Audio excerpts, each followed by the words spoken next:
aux archives cantonales vaudoises. Donc cet événement aujourd'hui est consacré aux 120 ans de la première loi suisse pour la conservation du patrimoine. On aura donc un atelier Wikipédia qui est surtout dédié à apporter du contenu sur le patrimoine vaudois sur Wikipédia. Et puis après, une table ronde autour de l'accès aux archives du patrimoine culturel. Donc à notre table ronde, on aura la chance d'avoir 5 invités avec moi-même.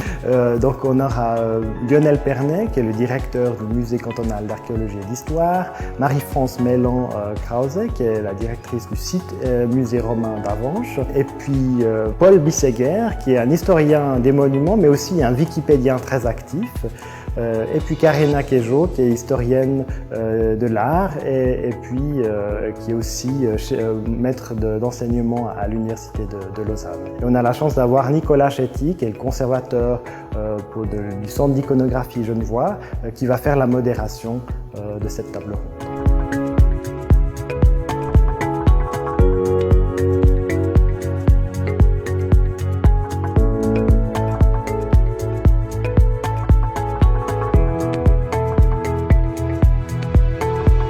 Présenter avec les gens de Wikimedia Suisse, les aspects, les exigences, la charte, tout ce qui entoure ce média. On s'est bien rendu compte qu'on n'était pas nécessairement les mieux formés, les mieux informés, mais que ça pouvait représenter un atout indéniable pour la diffusion de nos informations.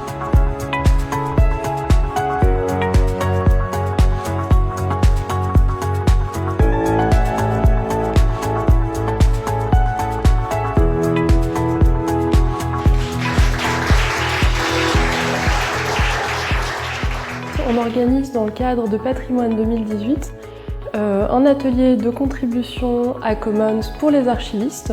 Donc je vais former des archivistes à enrichir les pages concernant le patrimoine vaudois en mettant des illustrations issues du travail d'Albert Naef. Déjà parce qu'il y en a beaucoup qui sont produites directement par Albert Naef. Comme il est mort en 1936, voilà, c'est dans le domaine public en Suisse. Et dit c'était vraiment important de les diffuser plus largement. Et c'est pour ça qu'on a choisi de collaborer avec Wikimedia Suisse et de les mettre sur Wikimedia Commons. Grâce en fait à toutes les informations, aux métadonnées dans ce fonds d'archives, ça nous a permis de déterminer quelles étaient les photographies qu'on pouvait librement diffuser parce qu'elles étaient libres de droit. On se tourne vers des médias tels que Wikimedia Commons qui permettent une sauvegarde numérique du patrimoine.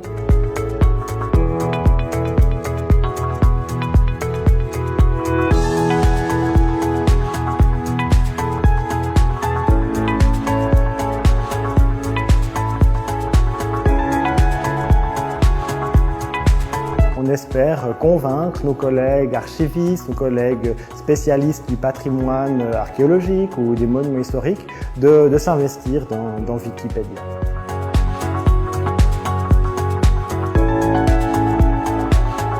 Donc c'est clair que comme directeur d'une certaine génération, on se trouve confronté au sein de son équipe à des personnes qui en savent plus, qui sont mieux inscrits dans le mouvement général.